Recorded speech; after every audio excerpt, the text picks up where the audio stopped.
Alors, VALD, je vous préviens, je vais pas être tendre. Ma posture l'annonce. Tout d'abord, bonjour. Ma fille de 16 ans, écoute beaucoup de rap. Elle écoute beaucoup Maître Gims, Booba, enfin voilà quoi, je veux dire, la crème. Récemment, je l'ai entendu écouter Bonjour. Et disons que ma femme et moi, quand on rentre maintenant et qu'on ne dit pas bonjour, elle est pleine de ouais, nique ta mère. Pensez-vous vraiment que c'était utile, tel morceau, alors que la jeunesse est tellement fragile? Je pense que la jeunesse, faut l'éduquer, et c'est ta fille, donc tu l'éduques. Tu te démerdes, tu te sors les doigts du cul, mec. Si elle te dit nique ta mère, c'est qu'il y a un problème. Parce qu'à un moment, t'as fait la fiotte.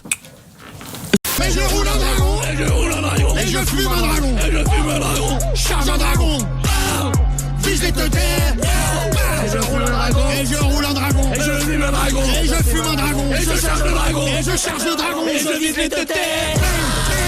C'est Dieu. Et tout de suite, à manger que des légumes. Vous en êtes conscient de ça? Oh, j'ai l'impression qu'il y a un doute là. Vous savez c'est quoi les légumes? C'est les oligo-éléments essentiels à ton bon développement. C'est du fer, du magnésium, la couleur dans ton assiette. Ce sont les brocolis, les épinards, les haricots, les endives, les tomates. Et non les gars, et non, c'est un fruit, bordel, putain. Êtes-vous content? Je m'en bats les couilles.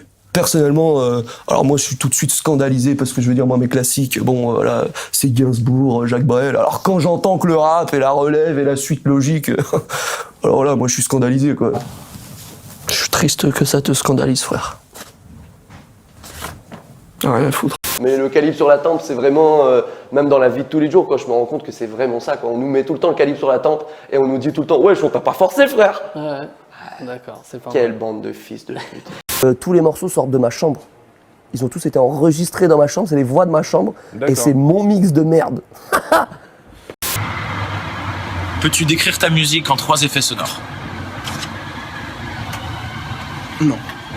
Y a pas... Mais tout est trop simple, frère. Je dis nique ta mère pendant tout le morceau. Tout le monde crie au génie, c'est abusé.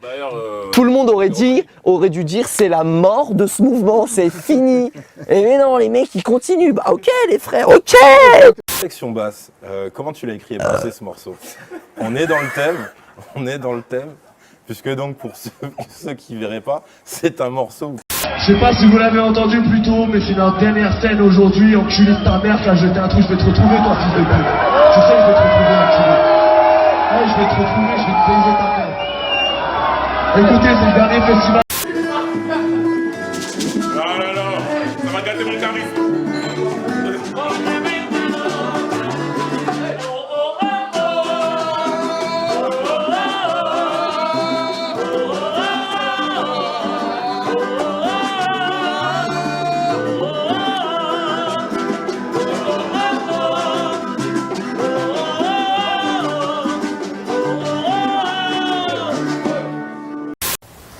Tu suis un peu l'actualité? Là, bientôt, c'est des élections et tout. Tu suis un peu les primaires et tout, gauche, droite, etc. Non.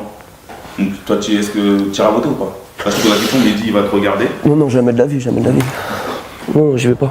Non, c'est apolitique, ça t'intéresse pas du tout.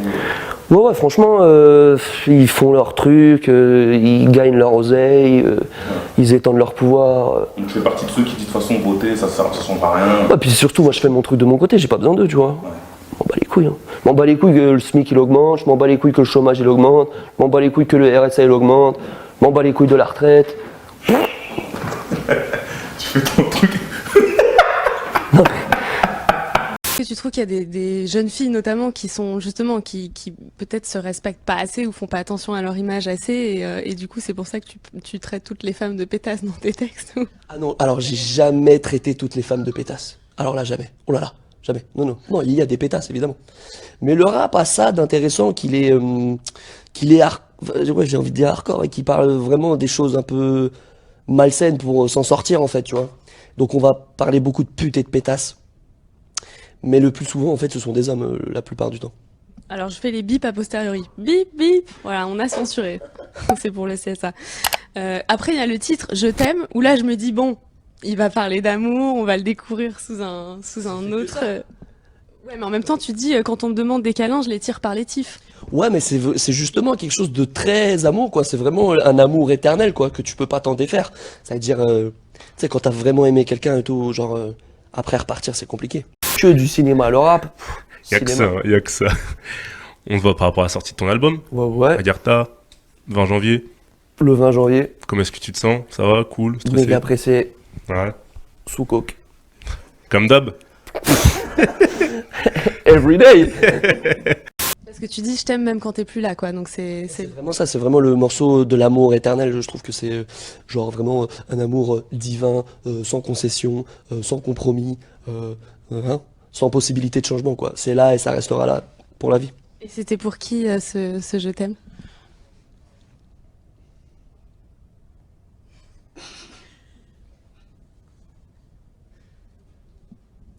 Bon, très bien. Alors, prochaine question. Oui. J'ai vu que tu étais assez intéressé par tout l'aspect technique du rap, le fait de respecter certaines règles de technicité. Voilà, on parlait aussi de multisyllabisme tout à l'heure, on va peut-être pas rentrer aussi loin, mais qu'est-ce que tu penses de la nouvelle génération? Est-ce que c'est quelque chose où tu as l'impression de... Mais t'as l'impression que... C'est le moment où je sors les rames. En tout cas, toi, dans ton processus d'écriture... C'est chaud ici, la vache. Processus d'écriture. Tu fonctionnes comment, en fait? C'est d'un coup, t'as envie d'écrire et tu t'y mets, ou comment ça marche? J'ai un format de phrase qui sort. Il me faut une prod, il me faut de la musique, et à un moment, j'ai un format de phrase, enfin un flow, quoi. Brigitte Macron, ça match? Si je la voyais sur Tinder, moi je prends tout sur Tinder. Mais je suis ressorti parce que tu vois, c'est un problème ça. Au bout d'un moment, je checkais tous ceux qui m'avaient accepté et la plupart des gens me disaient pourquoi tu fais un compte fake de Vald? Donc Tinder, ça dégage. Agathe Pro, ça match? C'est qui ça? Agathe Pro? Oh, ça match, ça match. Ma gauche, on me dit que ça match. Elle est fraîche de ouf, d'accord, elle est fraîche de ouf. Cette sale À part dire des conneries, hein, dans vos vidéoclips, est-ce que vous savez dire autre chose, hein? En langage des signes. Ouais, donc bonjour, et je suis allé à la fac. Alors, maintenant qu'on a un peu posé les bases de votre rap, voilà, de violence, de conneries, n'avez-vous pas l'impression que, comme Nekfeu, vous faites un peu du rap pleine de violence qui ne fait pas mal, quoi. Je veux dire, de la douceur, hein, on peut lire hein, une frite sans ketchup, une entaille sans sang, la France sans crise, un gâteau sans cerise, un space cake sans bœuf. Bah, personnellement, moi je trouve que j'ai plutôt une forme très douce, très conviviale, très familiale. Et je pense que c'est toi qui es plutôt fragile et qui vois de la violence là où il n'y en a pas, en fait. Et donc t'as l'air choqué et en même temps tu dis mais non attends, il est pas noir et musclé donc il est pas violent, hein. C'est un menteur. Alors que moi j'ai jamais voulu faire de mal ni faire peur à personne, quoi. C'est toi en fait t'as pris peur et maintenant tu t'en veux et t'essaies de me faire croire à moi que je veux faire peur alors que non, c'est toi qui as eu peur. Fiotte.